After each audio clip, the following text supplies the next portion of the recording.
वाशिममध्ये पावसामुळे वातावरणात गारवा वाढलाय, तर पावसामुळे रब्बीच्या पिकांसह फळबागा आणि भाजीपाला पिकांना फटका बसण्याची शक्यता आहे। त्यामुळे शेतकऱ्याच्या चिंतेत आणखी वाढ झाली आहे। याबाबत शेतकऱ्यांशी बातचीत केली आमचे प्रतिनिधी गणेश मोहोळे यांनी।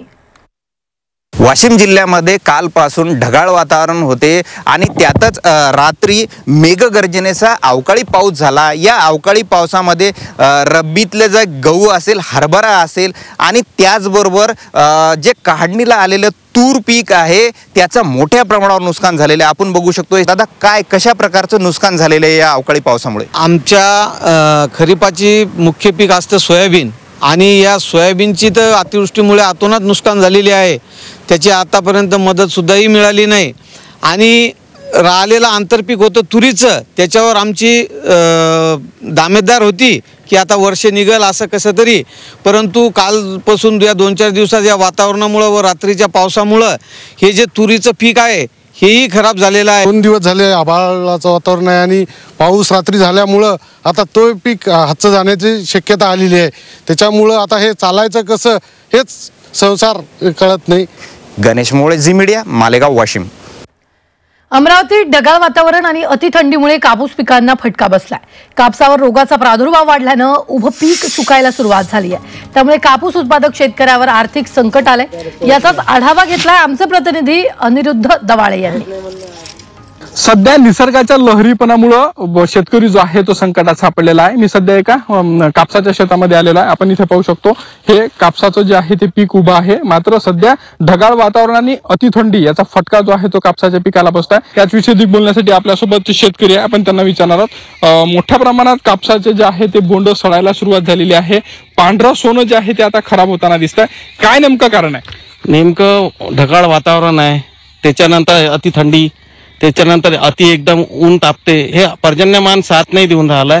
याच्यावर जवळपास 3 ते 4 फवारे मी पराठीवर मारलेले आहे। जवळपास माझा पराठीचा खर्च 35 ते 40 हजार रुपयाच्या पराठीवर खर्च आलेला आहे आणि जवळपास आतापर्यंत एका एकरामध्ये 2 ते 2.5 क्विंटल कापूस आलेला आहे। जो 7 ते 8 क्विंटल जो होत होता तो आता एकरी 2 आणि जास्तीत जास्त आता 5-50 किलो येईल। याच्यानंतर बस झालं, याच्या ना बोंड राहिलेलं नाही आणि जे बोंड आहे तेही सगळे बोंड अडी आल्यामुळं इतका बिकट परिस्थिती शेतकऱ्याची झालेली आहे। तो शेतकरी पुरा हवादिल झालेला आहे। व्हिडिओ जर्नलिस्ट सागर ताडेसह मी अनिरुद्ध दवाळे, झी मीडिया, पिंपळखुटा, अमरावती। पुण्यातील जुन्नरमध्ये वातावरण बदलांमुळे शेती पिकांना मोठा फटका बसलाय। गव्हाच्या पिकावर मावा रोगाचा प्रादुर्भाव वाढलाय, त्यामुळे गहू उत्पादक शेतकऱ्याच्या चिंतेत आणखी वाढ झालेली आहे। तर याचाच आढावा घेतला आमचे प्रतिनिधी हेमंत सापुडे यांनी।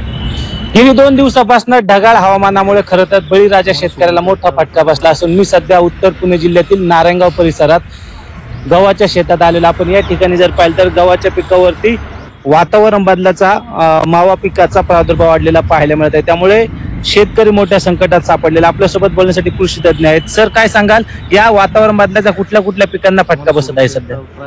आता आपल्या पुणे जिल्ह्याची परिस्थिती पाहिली तर बरीच पिकं ही वाढीच्या अवस्थेमध्ये आहेत। काही पिकांची लागवड झालेली आहे, परंतु आता वाढीच्या अवस्थेमध्ये असताना या थंड हवामानामुळे त्याच्या वाढीला जरी पोषक वातावरण असेल तरी किडींचा मोठ्या प्रमाणात प्रादुर्भाव होतोय आणि खास करून रस शोषणाऱ्या किडींमध्ये जसं की मावा, तुडतुडे, फुलकिडे, पांढरी माशी, तर या कीटकांचा जास्तीत जास्त प्रादुर्भाव होतो आणि हे सर्व रस शोषक कीटक असल्यामुळं जेवढे काही अन्न तयार होतं त्या पिकामध्ये ते सर्व हे शोषून घेतात आणि त्यामुळे पिकाच्या वाढीवर विपरीत परिणाम होतो। त्याचबरोबर रोगांचाही प्रादुर्भाव काही ठिकाणी दिसतो आहे।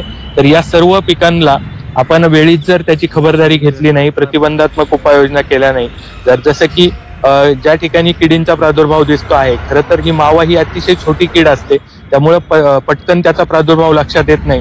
पण आपण पानाच्या पाठीमागच्या बाजूला जर पाहिलं तर हिरवा आणि काळा माव्याचा प्रादुर्भाव मोठ्या प्रमाणात दिसतो आहे आणि यावर लवकरात लवकर आपण उपाययोजना केल्या तर याचा काही प्रमाणात प्रतिबंध होऊ शकतो। नक्कीच वातावरण बदलाचा सध्या मोठा परिणाम या शेतकऱ्यांना आता या पिकांवरती रोगाचा प्रादुर्भाव झालेला पाहायला मिळत असून शेतकऱ्यांनी योग्य ती खबरदारी घेणे गरजेचे असणार आहे। हेमंत सापुडे, झी मीडिया, जुन्नर, पुणे।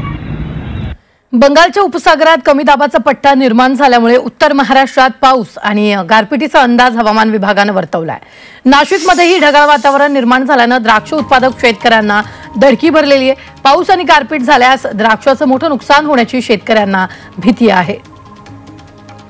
15 दिवसापूर्वी अगदी 3 ते 4 टेम्परेचर पर्यंत थंडी चं प्रमाण वाढलं होतं आणि अशा परिस्थितीमध्ये आम्ही द्राक्ष बागा शेकोटी करून ड्रीपद्वारे खतं पाणी देऊन औषधांच्या फवारण्या करून वाचवले. परंतु आज आणि उद्याच्या या हवामान विभागाच्या सूचनेनुसार आपल्या भागात पाऊस आणि गारपीट या दोन्ही गोष्टी होतील असं संभाव्य सांगितलेलं आहे. आणि असं काही उद्या जर गारपीट आणि पाऊस जर आला तर आसमानी संकटामुळे द्राक्ष बाग नक्कीच आमचे वाचणार नाही अशी भीती आमच्या मनात तयार झालेली आहे. शेतकऱ्यांना वाचवण्यासाठी शासनाने त्वरित आणि तातडीने काहीतरी त्याच्यासाठी उपाययोजना करण्याचे नियोजन करावे हीच शेतकऱ्यांच्या वतीने मी अपेक्षा व्यक्त करतो. सोलापूर जिल्ह्यातील रब्बी हंगामाच्या पेरण्या जवळपास पूर्ण झाल्या. जिल्ह्यामध्ये एकूण 2,40,193 हेक्टरवर क्षेत्रावर पेरणी करण्यात आली आहे. शेतकऱ्यांनी ज्वारीसोबतच गहू हरभरा पिकांच्या पेरणीला अधिक प्राधान्य दिलंय. याविषयीचा आढावा घेतला आमचे प्रतिनिधी अभिषेक आदेप्पा यांनी. सोलापूर जिल्ह्यात यंदाच्या वर्षी परतीचा पाऊस हा अधिक काळ राहिल्यामुळे त्याचा रब्बी हंगामावर परिणाम झाल्याचं आपल्याला पाहायला मिळतंय. शेतकऱ्यांनी रब्बी पिकांमध्ये महत्त्वाचं जे पीक आहे ज्वारी लागवडीकडे अधिक कल असल्याचं आपल्याला पाहायला मिळतंय. मात्र जमिनीचा वापसा आणि हवामानातील बदल ज्या पद्धतीने होईल त्या पद्धतीने शेतकऱ्यांनी पीक लागवडीला प्राधान्य दिल्याचं आपल्याला पाहायला मिळतंय.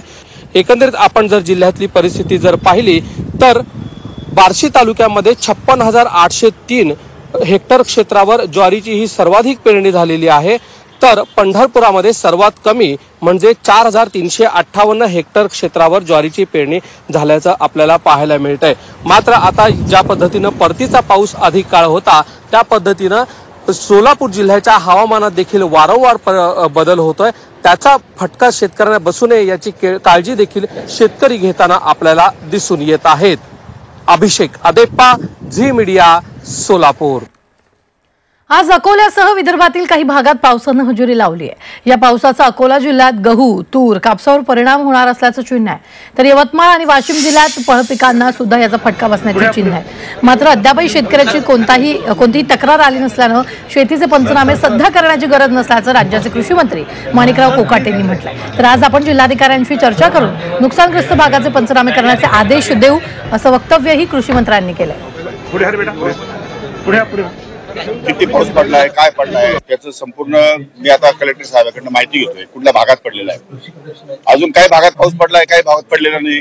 आता काही भागात पाऊस पडलाय तो पोषक पण आहे, काही भागात जो पाऊस पडतो तो घातक पण आहे. त्यामुळे या सगळ्या गोष्टीचा शहानिशा करून त्यावर निर्णय घ्यावे लागतो. यवतमाळमध्ये शेतकऱ्यांनी जिल्हाधिकारी कार्यालयावर भीक मागो मोर्चा काढलाय. शेतकऱ्यांना सरसकट कर्जमाफी द्यावी आणि यशवंतराव चव्हाण घरकुल योजनेची अंमलबजावणी लवकरात लवकर करण्याची मागणी यावेळी करण्यात आली आहे. तसंच आंदोलनात भीक मागून जमा झालेले पैसे मुख्यमंत्र्यांना पाठवणार असल्याचंही आंदोलकांनी सांगितलेलं आहे. मुख्यमंत्री साहेबांनी जेव्हा त्यांची विधानसभा निवडणूक चालू होती त्या प्रचार सभेत मुख्यमंत्री साहेबांनी सांगितलं होतं की जेव्हा महायुतीचं सरकार येईल तर आम्ही संपूर्ण शेतकऱ्यांचं सरसकट कर्जमाफी करू. पण शेतकऱ्यांना आशा होती की नागपूर येथील हिवाळी अधिवेशनात मुख्यमंत्री साहेब कर्जमाफीचा GR काढेल आणि शेतकऱ्यांना न्याय देण्याचं काम करेल. पण मुख्यमंत्री साहेबांनी नागपूर येथील अधिवेशनात कर्जमाफीकडे अक्षरशः पाठ फिरवली आहे. त्यामुळे आम्ही शेतकरी पुत्र भीक मागो आंदोलन करून पण आम्ही आमच्याकडून सहायता म्हणून या सरकारला कर्जमाफीसाठी भीक मागो आंदोलन करून आम्ही सरकारला जे काही जमा होईल पैसे ते मुख्यमंत्री सहायता निधीत आम्ही मुख्यमंत्री साहेबांना पाठवू. नंदुरबार बाजार समितीत ओल्या लाल मिरचीच्या आवकमध्ये घट झाली आहे. मिरचीची आवक घटल्यानं मिरचीच्या दरात प्रचंड वाढ होण्याची शक्यता आहे. त्यामुळे गृहिणींचं बजेट कोलमडणार आहे.